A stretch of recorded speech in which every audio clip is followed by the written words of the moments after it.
right, guys, we are live on the SureDog YouTube page. We're also recording for Loudmouth MMA Podcast Network. This is being brought to you by Loudmouth MMA Podcast Network and, of course, the SureDog Podcast Network by SureDog.com. I am your host. My name is Keith Shillan. Joining me, as always, is the senior editor of SureDog.com, Mr. Ben Duffy. Ben, we just finished up UFC Vegas 22, UFC Brunson versus Holland, UFC whatever fight night it is. Was it 187? No, it's UFC on ESPN 21. There you go. I'm sorry. So we had a 10-fight card, and it wasn't a loaded lineup. The main events felt more like a co-main event, I said in our Slack. But that said, nothing too weird happened tonight. And we've been on a streak of weirdness. How relieved is just that?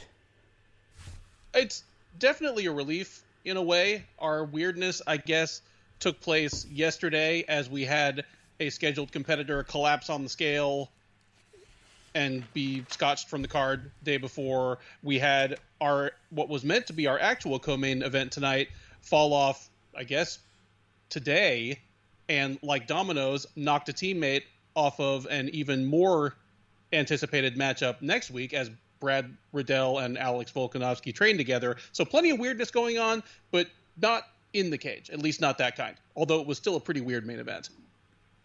Yeah, it's getting to the point, though, when things happen with COVID, people get knocked off from COVID, it doesn't even seem like yeah, it's been over a year now. Speaking of COVID, for all our listeners that care, I actually got diagnosed with COVID today, but I feel fine. If anybody who actually cares. But back to more important, the action. In the main event, we had Derek Brunson taking on Kevin Holland. Derek Brunson won a unanimous decision. I scored it 49-46, 4 rounds for Brunson. I gave Holland the last round. Ben, how did you score the fight? Exactly the same, 49-46. I did not give Brunson any 10-8 rounds. I've seen a few media scores out there, and at least one of the official scores mathematically must have had a 10-8 in there. I didn't, so I scored it exactly the same as you. Yeah, I mean, I don't think he did enough damage to really hurt Holland where I gave him a 10-8 round. Like, it was never a moment where the fight looked like it was going to be stopped. I mean, I think it was either second or third round he had a headed-on triangle choke. But a second round, you're saying second round. But it didn't seem that he was he was in danger because, you have a big, powerful wrestler like Derek Brunson on top of you. You have that, a typical wrestlers type submission. However, damage is really what gets us 10-8 rounds. We don't really know how close a submission is unless you ask the guy, were you getting choked? Were you close to getting tapped out? That said, so let's talk about Derek Brunson's performance. Derek Brunson, he's 37 years old. I don't get excited to see Derek Brunson. At this point, I feel like I know where he is. I kind of know, the level of guy he's at. And then he kind of becomes a measuring stick for the guys who want to, take a step up. I remember when Israel Adesanya faced Derek Brunson. That was like his moment. Like, are you an elite top 5 guy? Are you going to be the world champion? Are you going to be that guy? And then when he faced Derek Brunson, he showed, oh, yeah, wow, you really are a special talent. That's where the position that Derek Brunson was in tonight against Kevin Holland, or vice versa. Kevin Holland was in that position to prove. And unfortunately, if you're a Kevin Holland fan, he did not. I wanted to ask you this, as I'm trying to gather my thoughts. Derek Brunson said in the post-fight that the UFC probably won't be happy with my performance. Are you happy with his performance? I'm very happy with his performance. This is a fight, and I agree that Derek Brunson is very much a constant in the division. he has been a measuring stick. You mentioned Adesanya. He was the same for Whitaker. Conversely, he was the one that told us we needed to tap the brakes on Ian Heinisch, Edmund Shabazian, now Kevin Holland. However, this is a fight that Derek Brunson probably, well, I won't say probably, but he could very well have found a way to lose 2 or 3 years ago. Yeah. No, he took exactly the win that Holland gave him. I have no problem with that at all. It wasn't riveting viewing, except for the arm triangle choke where I was like, man, is Holland asleep? And then he pops up and he's grinning and it's like, no, okay, you got us, Kevin, but you lose the round. I'm very happy with his performance. It wasn't super exciting, but when Brunson is super exciting, he wins some great fights and he loses some terrible losses. So he took the win that Holland gave him. He is 37 years old, like you said. He is running out of time. If he thinks of himself as a contender and not a gatekeeper, and I assure you he does, tonight was the night to prove it, and he did that.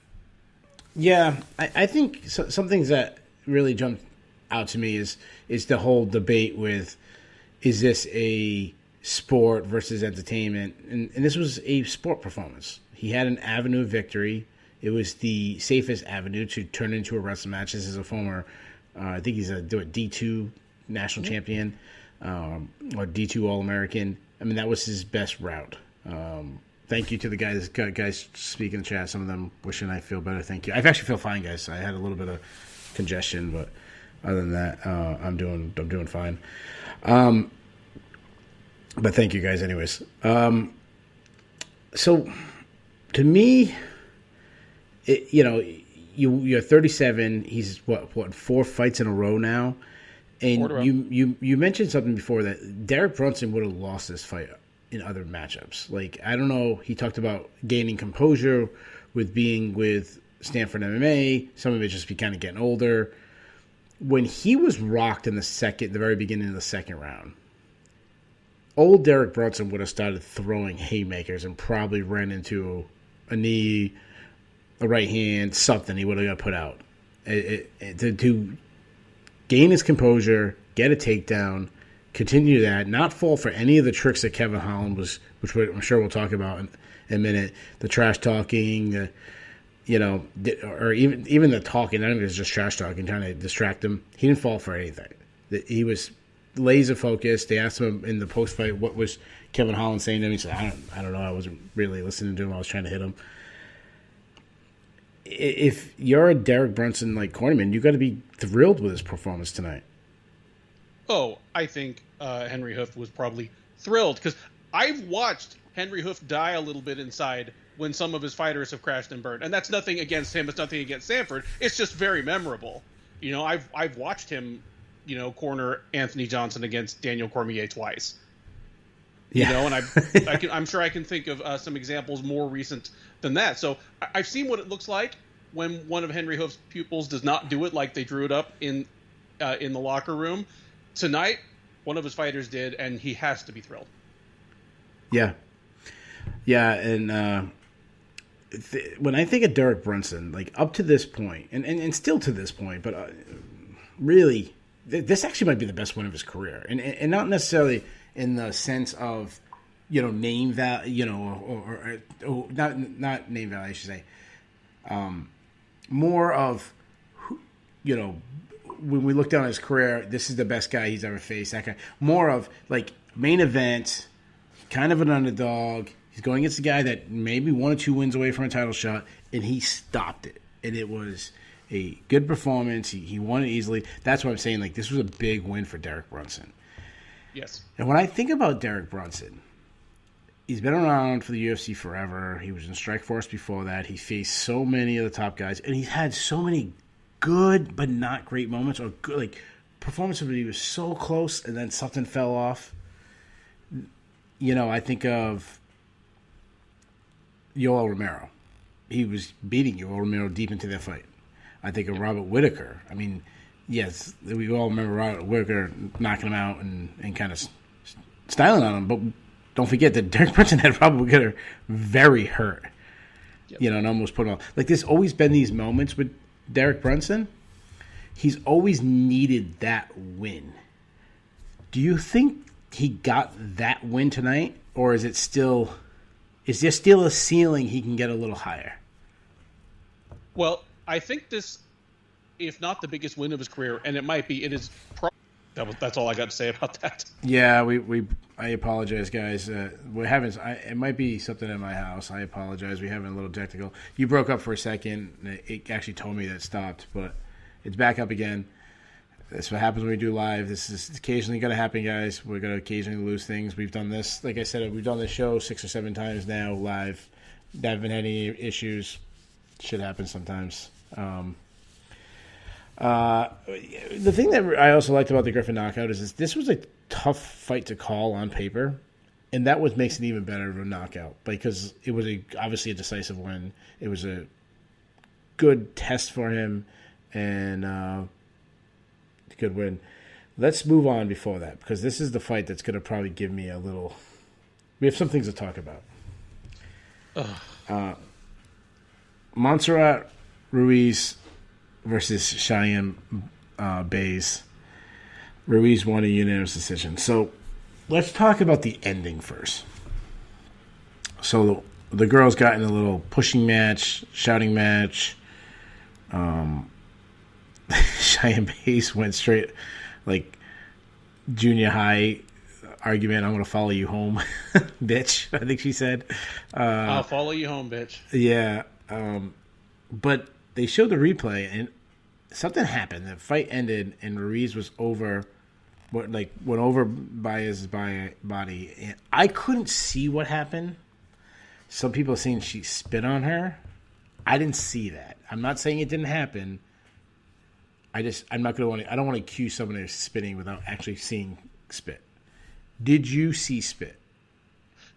I did not see spit, or if I did not see an intentional spitting. I think she might have said, like, she called her puta, which has that, it's got the nice plosive, it's got the nice, like, fricative, and some conejo juice might have come out and landed on Bays. I don't think she intentionally spit, but, okay. I mean, if spit landed on my face, whether you meant to do it or not, we're splitting hairs.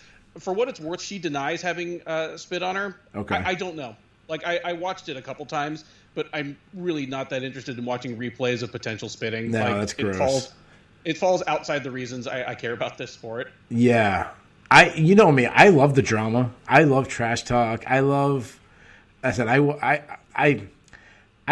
whole Habib throwing the, Conor throwing the dolly at Habib. Like, I love that shit. Like, I wish we had more WWE stuff. Like, I love that.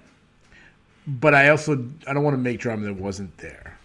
Did she spit on her? Maybe it wasn't intentional. I don't know. Was it just I just had a match and I get a mouthpiece in, and sometimes when we talk we spit? I don't know.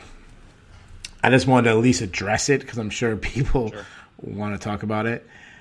If they can prove that she intentionally spit on her, then she should be cut from the UFC. Like, that's just gross. It's unnecessary or gross. I don't care what trash talk you guys had beforehand. That's just gross. I agree that perhaps she should, but I can't imagine advocating for it as long as, like, Michael Bisping is sitting at the announcer's table. No, that's a good point. That's a very good point. My old training partner, Jorge Rivera. Yeah. And, the local jiu-jitsu guy, Tim Burrell, got spit on. Let's talk about the actual fight, because even more frustrating than seeing someone possibly spit on someone is what I saw. Ruiz is a specialist, a headlock specialist. It's absolutely amazing to me that works in 2021. I liked Cheyenne Bays as a prospect in the Contender Series. I still think I like her because the moments we saw her, she has fast hands. She's got some power, which is surprising for that weight class. But give me a break. I'm not gonna try to sound like I was some, Olympic champion in wrestling. But if you were any level of wrestling, like from high school on, you should not get headlocked. The NCAA finals was tonight. I haven't watched it yet. I will watch it tomorrow. I'm assuming that a single person got headlocked in the finals, because if you get headlocked, you're a scrub. Just plain and simple. The good guys good wrestlers don't get headlocked. But even more worse than her keep continuing getting headlocked and then trying to jump. Like, if I'm headlocked, you say your head is on my right side, you don't try to jump around their hip. That's actually how you get headlocked. You're supposed to actually jump in front of them. Okay. Mm-hmm. But even more frustrating is when you're on the ground and you don't know basic headlock escape. It is like the easiest move to get out of. You turn your groin to the ground. You don't grab the body. You actually let go of the body and stick your hand in between your two bodies and create space and come out the back door. Like, how can your husband be a world-class... We'll get to him, too, later. But how can your husband be a world-class wrestler and you don't know basic headlock escape? Am I being too hard? Am I being too hard to expect, like, moves that... Hey, this is very dear to my heart because... I was an avid and fairly competitive high school wrestler. That was my go-to takedown. But guess what? I wasn't that good. There you go. Like, you know how effective the headlock is? I was about 12-6 my senior year, and like got, eliminated pretty quickly at the county tournament. You're right. It worked on scrubs. I don't know what else to say, and I say that as somebody who lived and died by it. The booth. Like, really kind of excused Bays for just living in that headlock for, I think it was 9 minutes of top control. And basically 100% of it was in that position. And they were saying she wanted to avoid the arm lock that Ruiz used on Janeza Moranjan in her last fight. I'm not, no pun intended, I'm not buying it. Yeah. Like... you know what? You know how you don't get, arm locked like Miranda did? You come out the back door. Like, the time she actually got out, she came out the back door. Just the problem is she was getting headlocked and staying on the mat for 5 minutes at a time. Ruiz is a specialist. I'm not completely writing off Baez. I still feel like, okay, that's a very fixable problem. But it's still, like, this is going to be one of those losses later on in her career. You'll be like, man, I can't believe that sucks. Yes. Also, where was the lateral movement? Like, there was no lateral movement. She was, how do you avoid a bull? You move sideways. You don't move straight back. Well, Ruiz, despite her limited athleticism, I give her a lot of credit for knowing what she's good at and how to get there. And working it. Like, it's actually impressive. It's extremely impressive. And, again, she has legitimate credentials in wrestling. Like, this has worked on real, wrestling-focused women who presumably knew what was coming. But, yeah, there's no possible way not to see this as a big L for Cheyenne Bays. And I say that in the belief that nobody's going to feel that way more strongly than she is herself when she watches the tape of this tonight or tomorrow. Yeah. I think this loss is going to be a rock in her shoe for a long time, because it's entirely possible that 18 months from now, she's won 4 or 5 straight fights. She's clawing into the strawweight top 10, and people are still going, yeah, but you remember that time that Montserrat Ruiz just dumped her on her ass for like 9 minutes of a 15-minute fight, and like she basically escaped once. Yeah, it's a bad one, and yeah, I understand Ruiz has a wrestling background. She's won some national championships in Mexico. I would say I follow the wrestling scene deeper than most people. I'm not going to pretend I'm some hardcore, but I watch the NCAAs. I try to watch the international as much as I can. Mexico is not known for their wrestling. But I don't think Mexican women's wrestling is known unless they're wearing like masks and stuff. That kind of wrestling. Not that kind of wrestling. But speaking of impressive, and speaking of a contender series, Adrian Yanez continues to have an incredible beginning to his career in the UFC. He's now officially 2-0 in the UFC. Really, if you go back to the contender series, he's 3-0, 3 knockouts. 3 highlight reel knockouts. I mean, could you, if you were Giannis and you were dreaming of your start to UFC career, could you even dream it to be this impressive? Nope. Nope, you couldn't. I was very high on his striking on the previous show. I was talking about how calm, and I'm like doubling down. His speed, his accuracy, and his vision is incredible. Absolutely incredible. Yes. When I was watching that fight and he was landing the shots, even though it was a little slow-paced fight, slower than I expected out of these two guys, and really a terrible strategy for Lopez. I don't understand why Lopez wasn't looking to shoot for a takedown at all. It just seemed like, okay, there's going to be a brutal knockout. Like, it's coming. I was just waiting, and it took longer than I expected. But then when it came, like, oh, okay, there it is. Like, it was one of those, like, I didn't jump off this, like, when you get this knock, you're like, oh, my God. Like, I was just waiting for that moment. Yeah, Yanez was patient and deliberate, almost to a fault. I think he realized he's a big favorite here. He is building some momentum in the UFC bantamweight division because when the knockout finally did happen early in the third round, Lopez kind of bounced up. He looked a little bit upset about it, and I was kind of preparing for, MMA Twitter and commentary to be like, that was a little too quick of a stoppage. But the thing is, I mean, he could have knocked him out in the first or the second round as well. There were moments in both rounds where he hurt him bad, and it's almost like he just deliberately just kind of, didn't over pursue.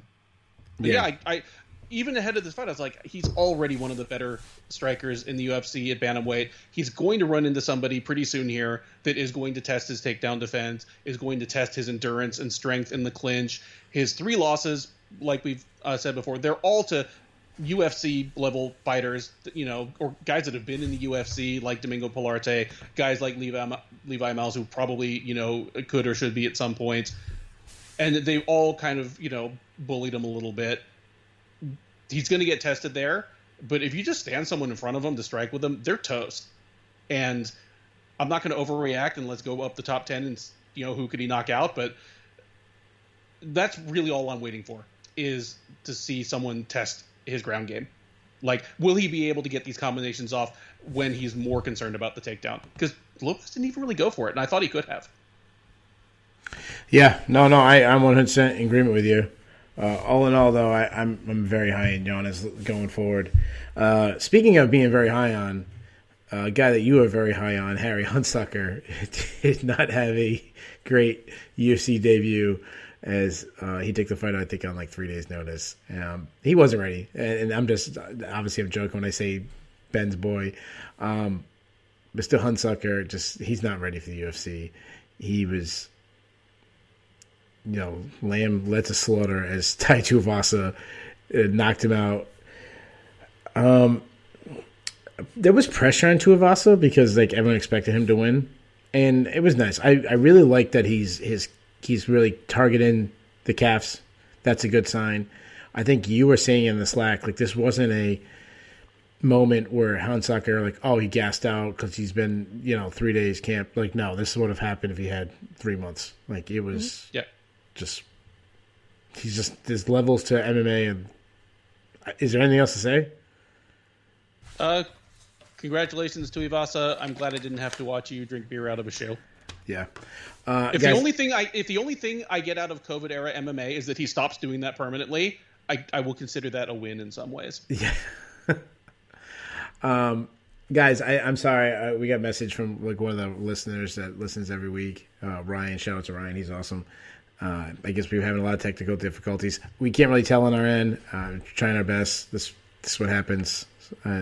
Sometimes probably just fits. Like, we haven't had too much weird things tonight. Then this fits. That was the main card. Before the main card, we had the prelims. In my opinion, I actually think the prelims, besides the action of the prelims, on paper, the prelims were probably just as good as the main card on paper, like name value and taking out the main event. Like the 4 fights leading into the main event are probably equal on paper to the 5 fights on the prelims.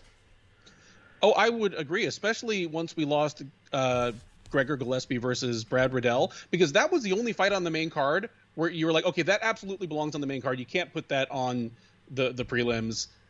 The rest of these fights, they could have put them in basically any order. Yeah, I agree. So a fight that really matters because the women's bantamweight division is so shallow that any win in the division matters, especially when you have a dominant champion like Amanda Nunes who's ran through the competition. That we had a matchup between Macy Chiasson versus Marin Renault.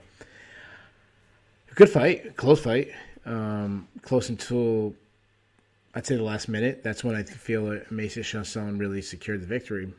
But to me, this was a big fight for Macy Chiasson. And it really was, to me, a point. There was a pivotal turning point between the first and second round where she had to, like, I think this is going to have big, I don't know what the word I'm looking for, implications in the future of her career, because she had a strategy. It wasn't working. It was looking like it was going to be a really bad loss for her. And then she just changed it up. She, instead of trying to do an outside kickboxing matchup, which she seemed extremely uncomfortable in, she finally said, like, oh, I have these physical tools, being bigger, stronger than someone. I'm just going to bully her. She came out aggressive and just started bullying Renault. Hurt Renault early in the second round. And then the confidence just started building. And everything about her game just became better. Between her grappling, between her striking, her output, everything just looked like a 180 switch. That's what jumped out to me. What did you think? I actually picked Renault to win this one, and I knew that I was in the minority on that, very much so. She was a slight underdog. The Sherdog staff pick'em went heavily for Chiasson. But for the very reason that you said, that Chiasson made good adjustments and that she was the one pulling further ahead at the very end of the fight, I'm more than happy to take that L, because it's one thing if just through some weird happenstance a fight doesn't come out the way that I envisioned it, but there was nothing weird here. I expected that Renault would be the one who was the fresher fighter in the late going. Chiasson has had some hard weight cuts in the past. Renault, despite the fact that she's 43, she's hung in there tough late in all of her fights. I thought she'd be able to do enough to take maybe the last two rounds from Chiasson. That's not how it played out at all. And that makes me, I'm very impressed. Very impressed with Chiasson's performance. This is the first fight that I've seen that makes me want to see her against top 10 bantamweights on anything other than just potential.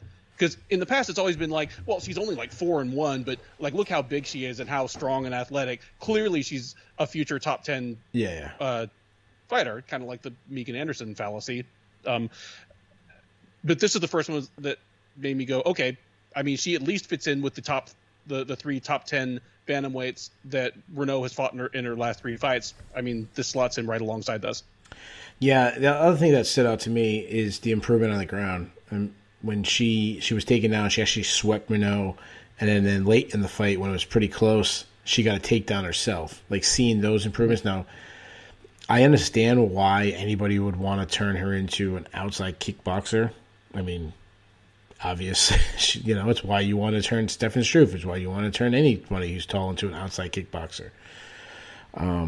And I definitely think if she's going to be a top 5 fighter, that's her best route. But right now, this dirty, grinding, Tim Mean style, tall man's Tim Mean style, that's the way she needs to go. Get in the clinch, landing knees, elbows, just physically bullying people, using her power advantage. She's always going to have a power advantage against anybody she faces, other than probably Amanda Nunes.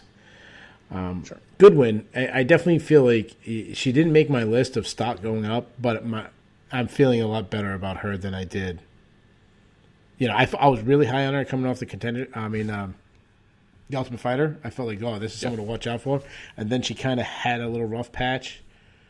Now I'm starting to feel like she's turning the right corner. And in the first period, I keep saying, I've been watching NCAA wrestling all weekend, so I keep saying period. The first round, it was the opposite. Like, I was facing like, oh no, like, she's not going to be who I think she is.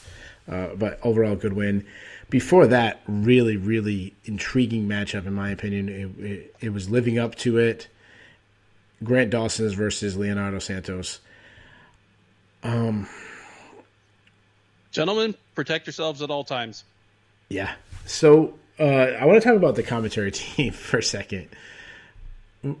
You either love Michael Bisping or hate Bisping. Like, it seems like when it comes to this commentating, we have one member. I'm not going to mention him by name, but we have one member at Sherdog, not a fan of Bisping's commentary at all.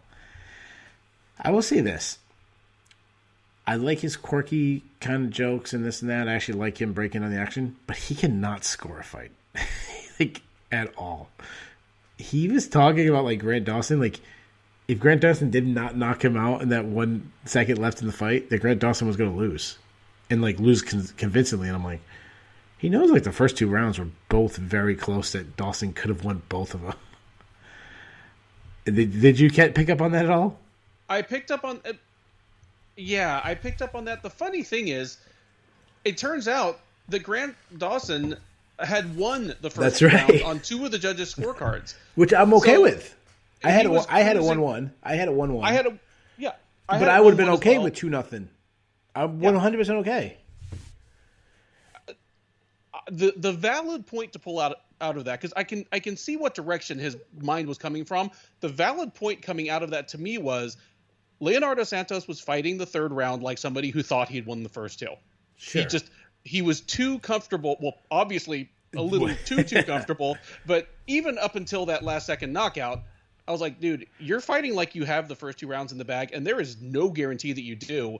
And it would have been almost stupider and more embarrassing if after that he just lost the decision, which is exactly what was going to happen if he didn't get knocked out. Because, he got knocked out, it becomes a moot point. But it would have just been crushingly awkward to watch him in the middle of the cage while they read out the scorecards, looking all shocked, while everybody else is like, dude, you didn't have this fight in the bag.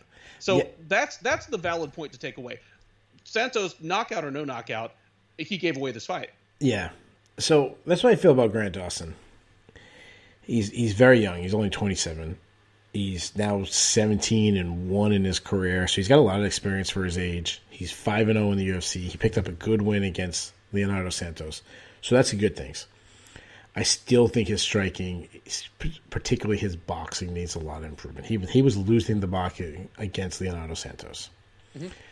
But what I do like is his grappling. I've always liked his grappling, but now I've realized no, he's real good.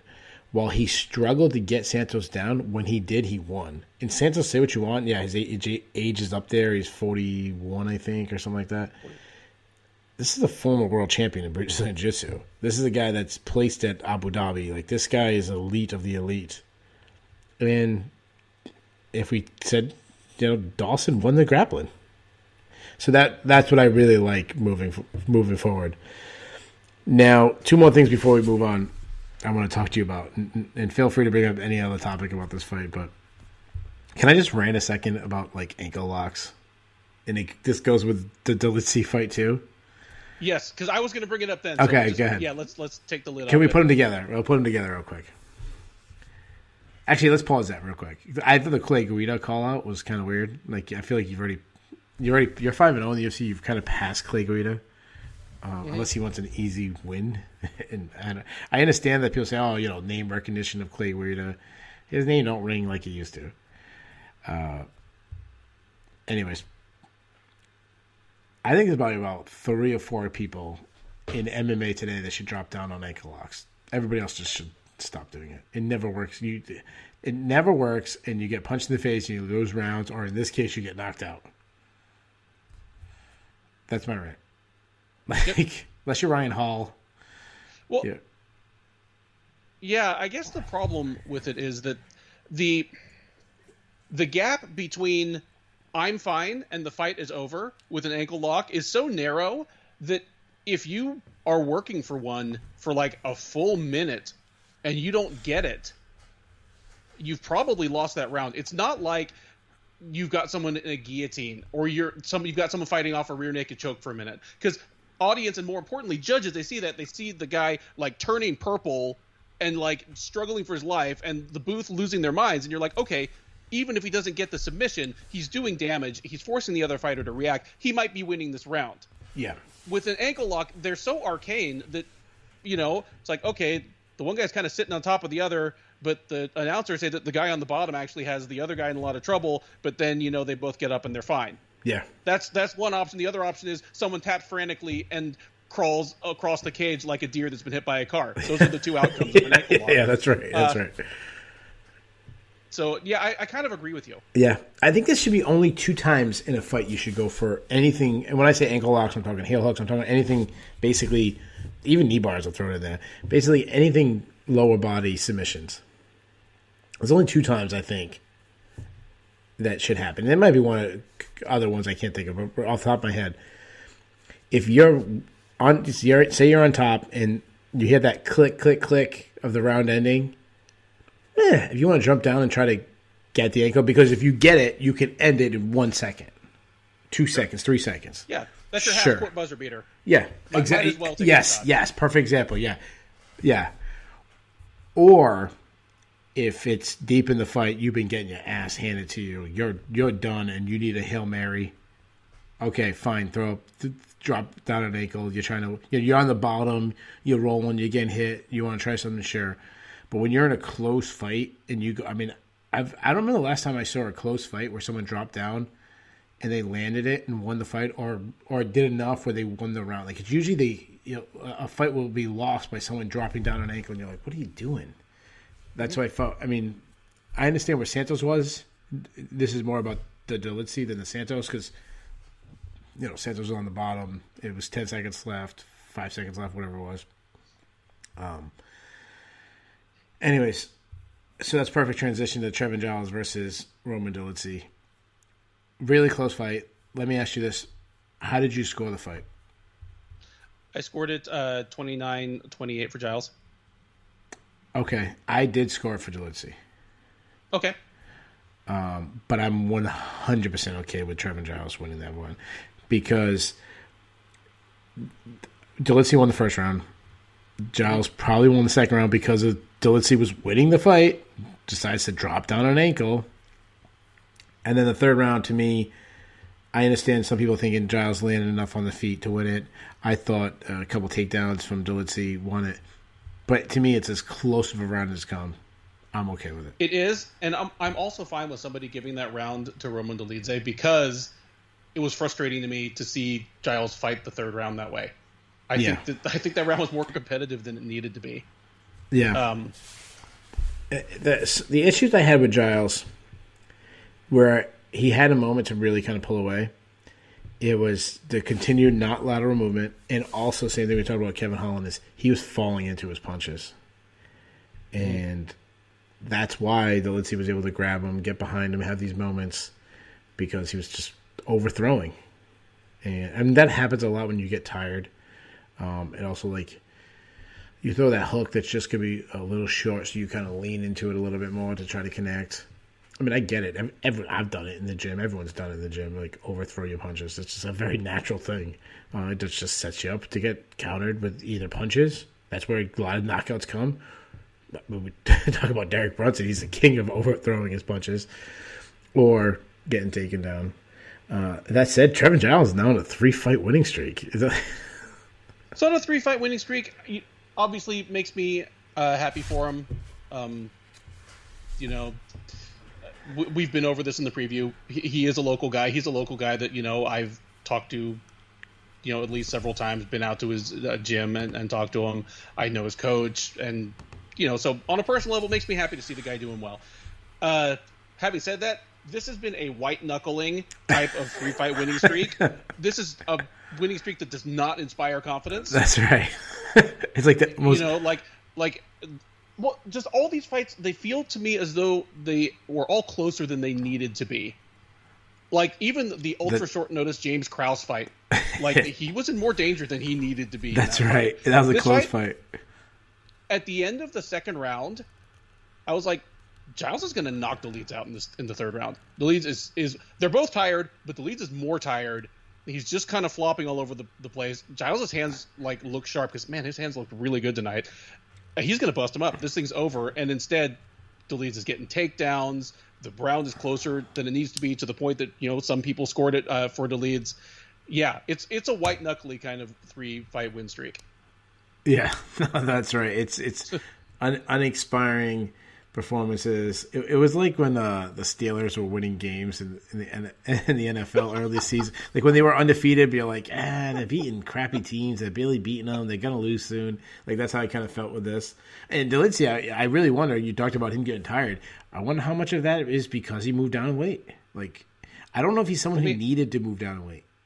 Let me ask you, win or lose tonight, where do you want to see him fight next? He's 32 years old. I mean, he kind of came back and made a little bit of a splash after being completely out of the sport for 2 or 3 years.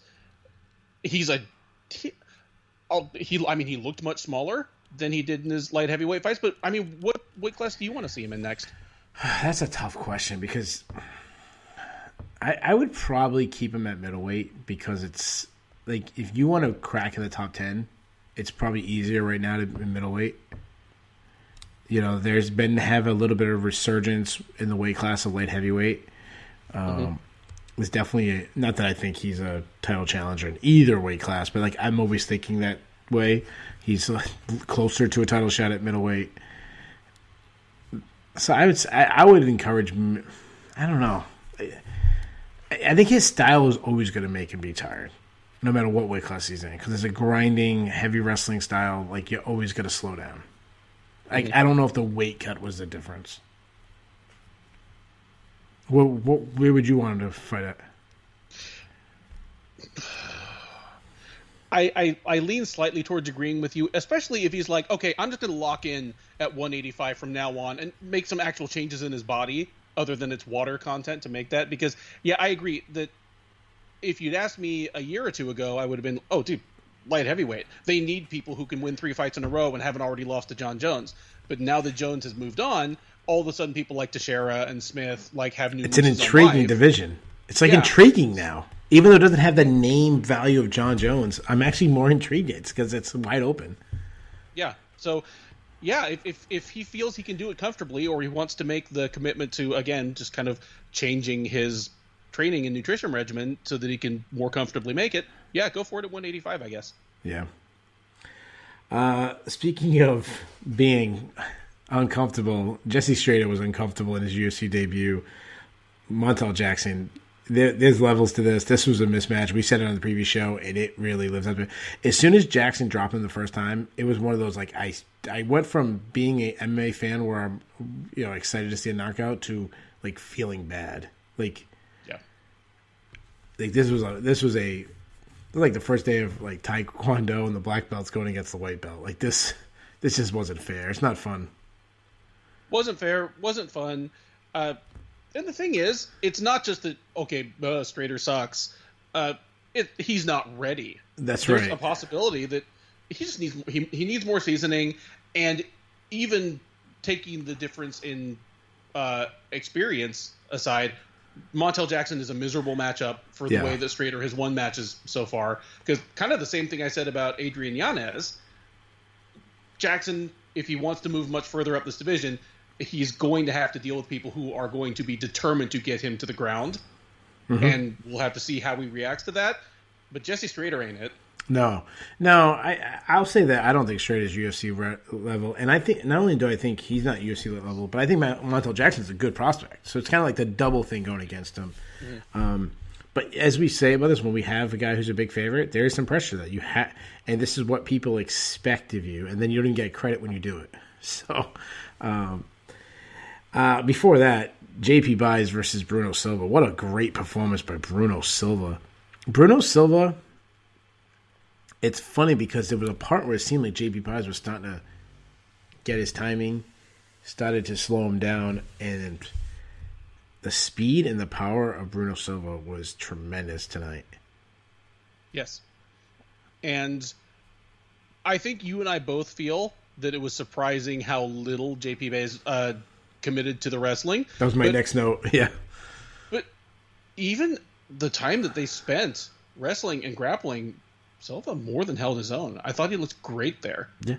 The only takedown in the match was actually from Silva, which is one thing we talked about in the preview. And I was talking about when I was breaking down his wrestling. I said, surprisingly, for such a high level wrestler, JP Buys gets taken down, which is so surprising to me. But I didn't understand why he wasn't initiating his own wrestling. Like, even his wrestling was off of scrambles.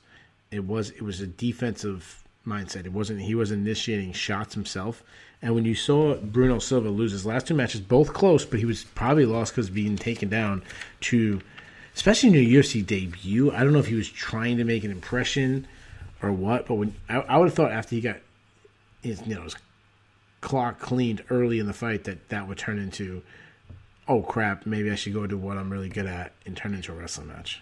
But no, not a good day for JP Buys, as he was beautiful. Nice knockout. That's nice to see at flyweight. There's not a lot of guys that have that kind of power at flyweight. Nope. Bruno Silva was a guy that, even though he lost his last 2 fights, I kind of liked him, and I now like him even more now. Completely agreed. Like, yeah, I'm excited to see him back. There you guys have it. We've covered all 10 fights. Let's do the fun stuff real quick. Let's do the cut list first. Okay. I don't think Jesse Strader is UFC level. I don't think Harry Hunsucker is UFC level. Both fighters took the fight on really short notice, so I always feel like you kind of have to give them a second chance. Like, yeah. So I don't put them on the list, but I have one person on my list. Do you have anybody on your list? Believe it or not, I do have somebody on my list. All right. So the way we do the cut list, if we both have them on the same list, they make the official Shillan and Duffy cut list. Is your person? We'll do like what's that guessing game with the people? You gotta knock the people's down. I know the one you're talking about. Yeah. What's it called? Guess who or something like that. Is your person a female? Yes, she is. Is your person over 40 years old? Yes. I feel like you're kind of cheating now. Is your person Marin Renault? Yes, but let me throw this out there, because typically when we do the cut list, I'm a little more forgiving than you are, and we were talking about someone in Renault that she doesn't check any of the boxes. Yes, she's lost 4 in a row, but they've all been at least competitive. Sure. And they've all been against people who, at least coming into the fight, or I mean at least going out of the fight, if not coming in, were top 10 quality women, including now Macy Chiasson. So that's one box she doesn't check. Box number 2 is, even though she's over 40, she's not taking a ton of damage in these fights. I mean, she's not like Junior Dos Santos or Andrei Arlovsky or Alistair Overeem, where we're just going, oh, dude, like, just please, on a certain level, she could keep doing this forever. I mean, the 135's got more women, but I just say, yeah, let her go, make room for someone else, and if she is dead set on continuing the fight, there's probably someone who'll pick her up, and hell, she'll probably start winning fights again. I still feel as though she's a really good fighter. Yeah, no, she is. She really is. I wouldn't say really good, but she's good. There's girls in the UFC that I'm not calling to be cut that is worse than her. Mm-hmm. It just comes down to me that she's 43 years old. She's on a 4-fight losing streak. She hasn't won a fight since 2018. She's been over 3. It was actually early in 2018. I looked. February 24th against Sarah McMahon, who like left for years. Mm-hmm. So she hasn't won a fight in 3 years. She's 43. She's a school teacher. It's like, you have a good job. You don't need to be fighting anymore. Like, just retire. And I don't know. I just feel like she should just time to. Or if they want to keep her fighting, like, just get her way down on the list. Like, have the fight the people coming off the Ultimate Fighter show, the Contender Series show. Like, have them fight those people. Don't fight the top 10 girls anymore. But so she made both our cut lists. So Marin Renault, welcome to the Shillan and Duffy cut list. All right, we got the Bulls and the Bears. If you guys aren't familiar with the Bulls and Bears, that is a stock market reference where if things are going good, it's a bull market or a bull stock. If it's going bad, it's a bear market or bear stock. Let's do the Bulls first. How about that? We'll do the good things. I'll let you go first. So we can pick up to 3. We can do this hockey style with number 1 would be the best choice. We kind of count down. Go ahead, Ben. Okay. My number 3 bull is going to be Bruno Silva. Entirely possible he was fighting for his job. Yep. And not only did he win, like, this isn't something he just like pulled out of a hat. This wasn't the Grant Dawson like Hail Mary that wasn't a Hail Mary. He dominated. and he got a fantastic finish. He picked up a bonus, by the way. Your performance of the night bonuses: Max Griffin, Adrian Yanez, Grant Dawson, and Bruno Silva. So he is number 3 because not only does he still have his job, but I'm more excited to see his next fight. Flyweight needs fresh bodies. He has a well-rounded skill set. He might have just gotten some rough matchups in his first 2 fights because, like you, I thought he had potential. So that's number 3. Number 2, Derek Brunson. It wasn't pretty. Nope. But it was a win he absolutely needed if he really thinks of himself as a future title contender, if he really wants to get a shot at this before it's all said and done. He absolutely needed this. He stole the momentum, or he halted the momentum and stole some of it from the hottest fighter in the UFC right now. Like, who had the most momentum of anyone in the UFC right now, like, other than, like, champs? Kevin Holland. And Brunson stole it. And like we said off the top, he took the win that Holland gave him. He used to be a guy who could kind of find ways to lose fights. He did not find a way to lose this fight. I got one guy that has more momentum than Kevin Holland, who's not a champion. Who you got? Dustin Poirier. All right, okay. I took a technicality. Again, go on. I apologize. Hey, I was gonna suggest in the Sherdog rankings that we rank Gregor Gillespie again, even though he didn't fight, just to make you mad, just to help you sweat out the COVID. Yeah. And my number 1 is gonna be Adrian Yanez. Call me a homer, but again, by the eyeball test, this guy looks like a future contender. There are questions left to be answered about him, but at the very least, he's quickly telling us that, you can't match me outside of the top 15 anymore. I'm not a prospect. I'm a contender. So he is my number 1 bull of the evening. Yeah, no, I actually agree with all of them. I'll give you my 3. My number 3, Grant Dawson. Just going back to what we talked about, being 27 years old, 17-1, 5-0 in the UFC, and got a highlight reel knockout over I know he's up there in age, but a guy that was been undefeated for a really long time, had a little bit of hype. So Grant Dawson is my number 3. My number 2, Max Griffin.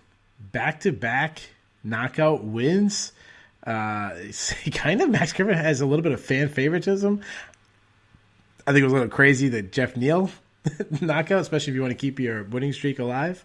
But Max Griffin, stock is rising. But my number 1, you said you're being a homer.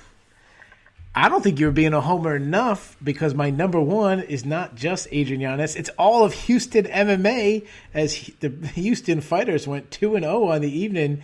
Adrian Yanez and Trevin Giles. Adrian Yanez now 2-0 in the UFC, 2 unbelievable knockouts plus a contender series. And then Trevin Giles is on a 3-fight winning streak. So Houston is on fire. So that's my number 1 bull to my partner in crime, Houston MMA.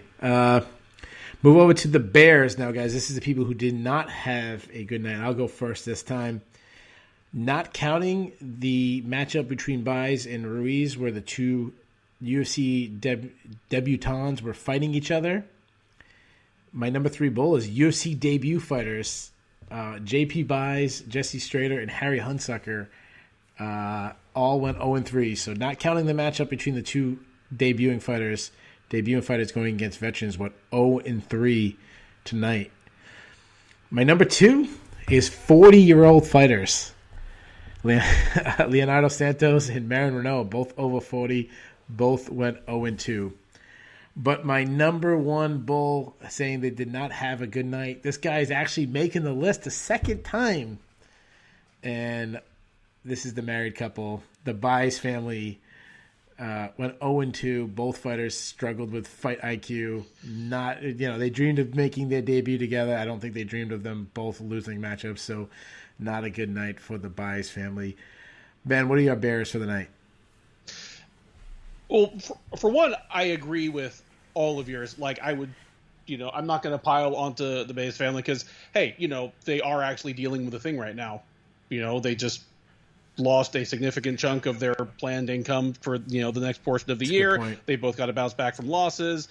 At least one of them is going to be ultra frustrated, I think, when she just watches the film So, but yeah, they absolutely would make my list as well. So I mean, there is them. There is.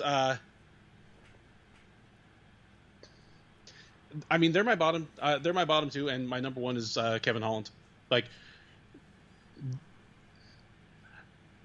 right up until about 90 seconds left in the fight, there was some little part of the back of my brain that was like, okay, Holland is just going to unleash a 720-degree tornado kick, like knock Brunson out, and then turn to the camera and be like, I had you worried, didn't I? But no.